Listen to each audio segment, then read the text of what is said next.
¿Se puede infravalorar a un jugador que está en el Salón de la Fama, ganó 5 anillos en 3 décadas diferentes y es el mejor ala pívot de la historia? Se puede. Tim Duncan es un jugador que, si hubiese sido más carismático o si simplemente hubiese jugado en otra franquicia, tendríamos otra clase de discusiones sobre su papel en la historia. Por muy bien que pienses de él, seguramente fue mejor. San Antonio no se puede entender sin su figura, ni a él se le puede separar de la franquicia. Hoy vamos a ver juntos por qué Tim Duncan, un jugador que fue con estas pintas a por su MVP, es uno de los mejores jugadores de todos los tiempos y sobre todo por qué tenemos que recordarlo más y mejor. Duncan no pensaba en ser jugador de baloncesto, es decir, imaginad lo que nos hubiésemos perdido. Él quería ser nadador, pero a los 14 años descartó este sueño y le dio por empezar a jugar a esto de las canastitas. Demostró que podía aprender muy rápido, muy rápido. 25 puntos, 12 rebotes y 5 tapones de promedio en su año senior eran una muy buena señal. Un chavalín con un potencial tremendo, y por eso su salto a Wake Forest parecía natural y muy lógico. Es curioso que gracias a una suspensión, Duncan pudo empezar su primer año como titular directamente. Si bien en ataque era algo tosco y seguía limitado, porque de nuevo no llevaba tanto tiempo jugando, en defensa se veía venir que podía ser el mejor defensor del país. Casi 10 rebotes y 4 tapones de promedio, junto a 10 puntos por noche, eran una cosa más que prometedora. Le encantaba el baloncesto, y por eso no tardó en seguir creciendo y evolucionando. Ya en su segunda temporada en la NCAA podía haber saltado al draft, que seguro que los equipos iban a apostar por él. Sin embargo, una promesa a su madre, fallecida precisamente a los 14 años, hizo que decidiese acabar de estudiar y cerrase el ciclo universitario. Como curiosidad, y esto es algo que le pega bastante, se graduó en psicología, mientras su ascenso en la universidad fue meteórico. Sus promedios no fueron espectaculares como los de otras leyendas, pero en defensa era absoluta élite. Lideró a Wake Forest a ganar y competir, y sobre todo fue considerado un par de veces el mejor jugador joven de Estados Unidos. A sus 21 años, el mundillo NBA estaba más que listo para recibirlo con los brazos abiertos. No había otro jugador en su draft, el de 1997, cercano a su talento, y eso que Chancey Billups y Tracy McGrady también acabaron teniendo carreras NBA espectaculares. Eso sí, nadie parecía tan listo para dominar desde su primer año como Tim Duncan. Ni Vancouver, ni los Celtics, ni los Sixers se llevarían ese indiscutible pick número 1. San Antonio, que tuvo una temporada previa fatal, se llevó el sorteo y llevarían a cabo una de las mejores selecciones a nivel histórico del draft. Podríamos aquí tener un buen debate sobre lo inteligente y necesario que es completar tu ciclo universitario para llegar a la NBA con un gran nivel, pero este no es el tema del vídeo, así que seguimos con Tim Duncan. Duncan llegaba como un jugador muy maduro, con unos fundamentos más sólidos que una roca y muy preparado para seguir creciendo. La exigencia de la mejor liga del planeta era diferente, pero él estaba más que preparado. Y los Spurs, por supuesto, eran el lugar idóneo para ello. Con un mentor como Popovich y junto a David Robinson acababa de nacer una de las mejores duplas de la historia, solo que nadie lo podía ver venir en ese momento hasta que empezó a jugar. Fue rookie del año, All-Star, promedió 21 puntos y 12 rebotes y se coló en las listas de los mejores defensores. También se metió en el primer quinteto All-NBA, directamente. Un debut sencillito, de los que llaman poco la atención. Es cierto que perdieron en los playoffs frente a los finalistas Utah Jazz, pero Tim conocería muy pronto el éxito colectivo. Bastante había hecho como rookie llegando a una franquicia por otro lado potente, pero que acababa de comenzar su mejor era. Por cierto, si queréis una camiseta de Duncan, de Jokic, de Iverson, de Vince Carter, de cualquier leyenda NBA o de vuestro equipo, Fútbol UFO es la solución. Con el código DECAS tenéis un 8% de descuento, las camisetas están de categoría y si miráis en los enlaces que hay más abajo, ojito que podéis conseguir camisetas gratis. En un plazo de 2 a 3 semanas llegan a España y Latinoamérica, tenéis todo tipo de deportes y son absolutamente fiables, que además ya sois unos cuantos los que habéis comprado. Echad un buen ojo a la web, que es totalmente segura y tiene de todo, y por favor comprad, que también es una forma muy potente de apoyar el canal. 8% con el código de descuento de CAS y seguimos con el vídeo. En su segunda temporada, aunque se perdió el All-Star, quedó tercero en la votación por el MVP y quinto por el defensor del año, además de volver a los mejores quintetos de la NBA. Duncan ya era un monstruo imparable, que encima era capaz de rendir mejor en los playoffs. Allí precisamente fue donde más brilló. Jugando casi 44 minutos por noche, Tim dominaría, con unas estadísticas ligeramente mejores a las de su temporada regular. Arrasaron a Minnesota, barrieron a los Lakers de Shaq, donde además jugó bastante bien, y también masacraron 4-0 a los Portland Trail Blazers. Llegaron las finales y los Knicks tampoco fueron rival. En apenas 5 partidos fueron completamente despachados. Con solo 2 derrotas en todas las series, Tim ganaría el MVP de las finales, el primero de su lista. Pero sobre todo, este era el primer título para San Antonio. Este anillo fue fundamental porque estableció a Duncan como uno de los mejores jóvenes de la liga y comenzó a crear la cultura ganadora de los Spurs. Era el pistoletazo de salida a una carrera histórica, con unos promedios de 27 puntos, 14 rebotes y 2,2 tapones en las finales, acompañados de un 54% de acierto. Vamos, una locura. A sus 22 añitos, Duncan se había transformado en uno de los mejores jugadores de todo el planeta. Quienes creyeron en él vieron como las expectativas no solo eran igualadas, sino que las estaba destrozando. La liga estaba viendo la llegada de un jugador absolutamente generacional. Sus números solo siguieron aumentando y siendo más eficientes en las próximas temporadas, mientras también coleccionaba selecciones en el primer quinteto All-NBA. Y así es como sucedió lo inevitable. En la temporada 2001-2002 ganó su primer MVP. Unos promedios de más de 25 puntos, casi 13 rebotes, 4 asistencias y 2,5 tapones fueron más que suficientes para este premio, pero es que encima también tenía al equipo en la élite del oeste. Su carrera hasta este momento ya era digna del Salón de la Fama, y eso que acababa de empezar. Sin embargo, esas temporadas entre el 99 y el 2002 fueron algo más complicadas para San Antonio. En el 2000 cayeron de forma muy dura contra Phoenix. En 2001 serían los Lakers de Shaq y Kobe los que les echaron. En 2002,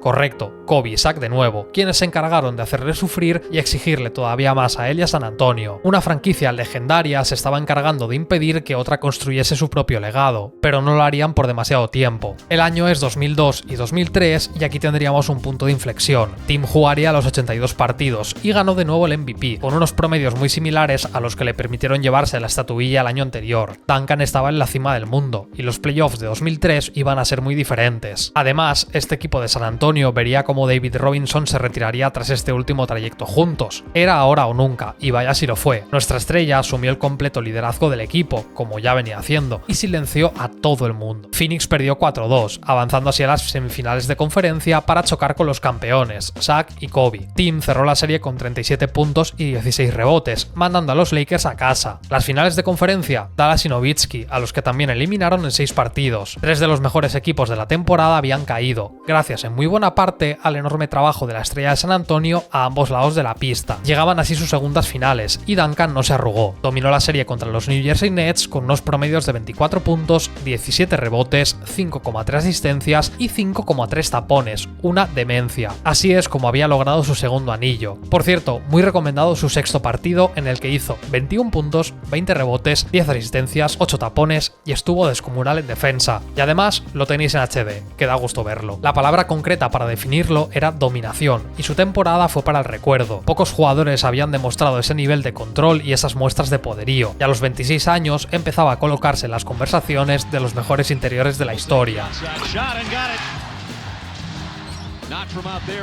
Sin Robinson empezaba la era de Duncan como jugador franquicia y como líder total de San Antonio. Lo haría con su estrella quedando segundo en la carrera por el MVP, volviendo al mejor quinteto del NBA y con unos números muy parecidos a los de las temporadas previas. Desafortunadamente para los Spurs, eso sí, fueron incapaces de defender el título. El último año de Kobe y Shaq juntos, esta vez con nombres como Peyton y Malone a su lado, les superaron. La gloria, eso sí, no iba a tardar mucho en volver. La octava temporada de Duncan en la NBA vendría acompañada de un pequeñito bajón en sus números, que no de su producción, y unos Spurs que lograrían ganar 59 partidos. La meta estaba muy clara, volver a ser campeones, pero esta vez sin Robinson. El trío de Ginobili, Parker y Duncan era el rival a batir, y esta vez tendrían todas las miradas puestas en su flamante líder. Denver cayó 4-1. Seattle dio mucha pelea, pero vencieron en 6 partidos. Phoenix, liderados por Steve Nash, vio como sus aspiraciones se destruían gracias al poderío interior de Duncan, al que no pudieron superar, ni en ataque ni en defensa. Pero lo mejor iban a ser las finales. 7 partidos apoteósicos contra Detroit, muy reñidos y muy sufridos. Quizá no es la serie más brillante ni la mejor recordada, pero al final se aplicó una norma muy sencilla. Gana el equipo con el mejor jugador, y Tim Duncan era con diferencia ese jugador. Con sus 25 puntos y 11 rebotes en el séptimo, San Antonio triunfó. Y con esto lo había vuelto a hacer. 3 anillos y 3 MVPs de las finales en apenas 8 temporadas. Timmy ya estaba entrando en una categoría de élite diferente. Solo Jordan, Shaq,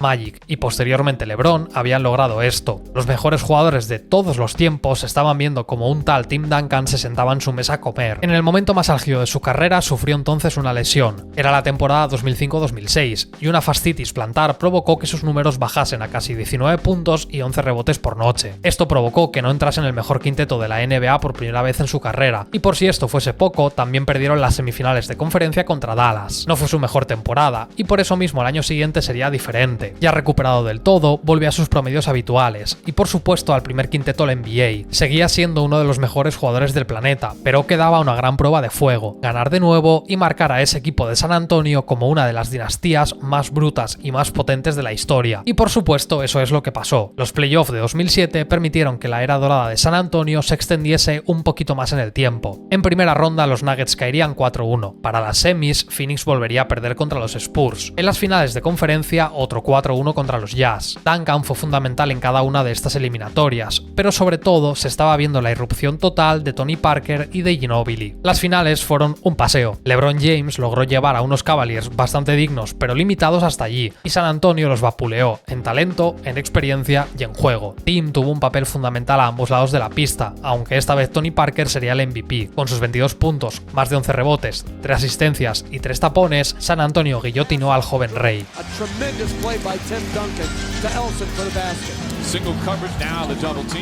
Sucedió algo extraño para Tim Duncan entonces tras el anillo de 2007. Por primera vez en mucho tiempo, San Antonio era un gran equipo, pero no era la élite absoluta, y estaban en una salvaje conferencia oeste que cada vez era más competitiva. En 2008 cayeron frente a los Lakers de Kobe Bryant, quedando como finalistas de conferencia. En 2009 fue mucho peor. Sin Ginobili, Dallas les pegó una paliza, y empezaba a escucharse la frase fin de ciclo. Venían de hacer 56 y 54 victorias, pero algo estaba pasando y no pintaba bien. 2010, otro fracaso importante. Llegó gente joven e interesante al equipo, como George Hill, pero fueron barridos en las semifinales de conferencia a manos de los Suns de Nash. En 2011, otro golpe muy doloroso. Tras lograr 61 victorias, los Grizzlies del Grit and Green los largaron en primera ronda. Duncan seguía siendo un jugador muy competitivo y muy bueno, pero no era esa bestia imparable. Sus promedios cayeron a 17 puntos y 10 rebotes, alejándose de los mejores años, de los mejores quintetos y de las conversaciones por el MVP. Quizá Tim Duncan se estaba haciendo mayor, y tras más de 10 años en la élite absoluta de la competición, con 4 anillos en 11 temporadas, parecía que la fiesta se había acabado para Duncan y Popovich. O quizá no, quizá había esperanza. Para la temporada 2011-2012 el equipo empezó a jugar de forma mucho más ofensiva y entretenida. Superaron su mejor versión de los 2000, y la consagración de Danny Green junto a la llegada de Kawhi Leonard prometía cosas buenas. Este equipo, liderado todavía por el trío de Duncan, Parker y Ginobili, complementaron su núcleo veterano con jóvenes como Kawhi. Adoptaron un estilo de juego más rápido y ofensivo, con un equipo que en ataque daba mucho gusto porque maximizaba su profundidad. Así es como llegaron a las finales de conferencia, tras una impresionante racha de 20 victorias consecutivas, combinando temporada regular y playoffs. Sin embargo, perdieron contra los finalistas Thunder de Durant, Westbrook y Harden. 2013 iba a seguir en esta dirección. La mezcla de experiencia y juventud hizo que los Spurs continuaran siendo contendientes de élite. En los playoffs llegarían a las finales, enfrentándose a los Miami Heat de LeBron, en quizá una de las finales más emocionantes de la historia. ¿Qué hizo Tim Duncan durante estos años? Pues aunque ya estaba más mayor y lejos de su prime, siguió siendo uno de los mejores interiores de la competición y con diferencia. A base de fundamentos y cabeza demostró que no dependía tantísimo de su movilidad. Pasaba los 35 años, pero seguía siendo la pieza sobre la que orbitaba todo el juego de San Antonio. Por si esto fuera poco, consiguió liderar al equipo en esas finales a sus 37 añazos, con 19 puntos, 12 rebotes y 1,4 tapones por noche. Es así como llegó la temporada 2013-2014. Con un récord de 62-20, el mejor de la NBA, San Antonio practicó uno de los baloncestos más bonitos a nivel colectivo. Duncan tenía casi 38 años y promediaba 15 puntos, 10 rebotes y 3 asistencias. No era esa versión de élite, pero seguía siendo uno de los interiores más inteligentes y capaces de jugar. Su gran trío, la explosión de Kawhi Leonard y una rotación espectacular y muy profunda, permitieron que los Spurs pudieran ir a por una hazaña reservada a muy pocos equipos, ganar en 3 décadas diferentes. Así es como avanzaron con bastante autoridad, venciendo a Dallas, a Portland y a Oklahoma. En las finales de la NBA llegaría de nuevo Miami, y este era el momento de la revancha. Con ese baloncesto coral tan magistral consiguieron vencer la serie en 5 partidos. Es así como Duncan conseguía el 5º campeonato de la franquicia, y también su 5º anillo. Esta vez el MVP sería Kawhi, quien pudo contener a LeBron, palabras mayores. Pero Tim estuvo ahí todo el tiempo. No era el jugador más vistoso ni más brillante a estas alturas, pero su aportación fue clave, especialmente dentro del equipo. Era la gran voz veterana, y a la vez seguía seguía siendo un titular indiscutible por méritos propios. Por cierto, ese equipo acabará teniendo su vídeo propio porque madre mía el nivel de juego desplegado y sobre todo que es que daba gusto verlos y me apetece hacerlo, pero es otro tema. A estas alturas de su carrera Duncan lo había ganado todo, ya no había absolutamente nada más que demostrar y estaba tranquilamente entre los mejores de la historia. A sus 38, en su penúltima temporada, todavía entró en el All-Star y en el tercer mejor quinteto de la liga. No tantos jugadores llegan también a su temporada número 18, pero aquí hay una cosa fundamental. A Duncan le movía la pasión por el juego. Aunque físicamente ya estaba muy limitado, siguió aportando a San Antonio. Era una suma más a ese esfuerzo de los años anteriores en los que perdió casi 10 kilos para reducir el impacto físico en sus rodillas y también sacrificó dinero para formar equipos competitivos. Eso sí, nadie se libra del paso del tiempo, y en 2016 los años le cayeron a lo bestia. Sus promedios bajaron a poco más de 8 puntos y 7 rebotes, jugando apenas 25 minutos por noche y con mucho menos protagonismo. Frente a Oklahoma en los playoffs, con 40 años recién cumplidos y jugando 34 minutos, Duncan disputó su último partido de la NBA y lo cerró con 19 puntos. El legado de Tim Duncan es irrepetible y no se le puede desligar de San Antonio. Fue el jugador generacional que les puso en el mapa, y su historia junto a Popovich dio paso a una de las mejores franquicias de la historia del deporte americano. Esto a veces sucede. Un entrenador histórico se encontró a un jugador histórico en su segunda temporada. Los dos llevaron al límite al otro, y este fue el resultado. 5 anillos a lo largo de 2 décadas repletas de éxito y con etapas de juego a un nivel sensacional. Estoy firmemente convencido de que Duncan hubiese sido un jugador legendario en cualquier sitio, pero hacerlo en San Antonio es lo que le elevó a la categoría de los mejores jugadores de todos los tiempos. Para que tengamos una idea de su impacto, la franquicia ganó el 70% de los partidos jugados mientras él estuvo ahí. Este dato no tiene ningún tipo de sentido, y por supuesto lo hizo sin ser el jugador más divertido o más carismático. De hecho, yo diría que lo hizo de forma totalmente contraria. Era un jugador metódico, un jugador lento, un jugador de fundamentos, un jugador de manual, un ejemplo de cómo se tiene que enseñar a jugar a baloncesto. De la etapa reciente de la NBA, es decir, los últimos 30 años, solo LeBron James puede decir que ha tenido una mejor carrera que él. Son 5 anillos, 3 MVPs de las finales, un par de MVPs de temporada regular, decenas de selecciones en los mejores quintetos, y todo ello sin una sola queja, sin una sola polémica, sin un solo problema y siempre con un perfil muy bajo, tranquilo y calmado. Y así es como se retiró precisamente, sin hacer show, jugando bien en un partido de los playoffs, sin tour de despedida y sin nada raro. Salió a la pista, jugó y se marchó, pero esta vez sin regreso al día siguiente. Para mí Tim Duncan es la definición perfecta del ganador, un jugador sacrificado al que no le gustaban los focos y que lo dio todo por su equipo durante 19 temporadas. Muy raro me parecería, y ojalá suceda, que veamos otro caso como el suyo, porque es único. Si te ha gustado este vídeo, te agradecería que veas otro que tienes en pantalla que es igual de interesante y nos vemos pronto. Gracias.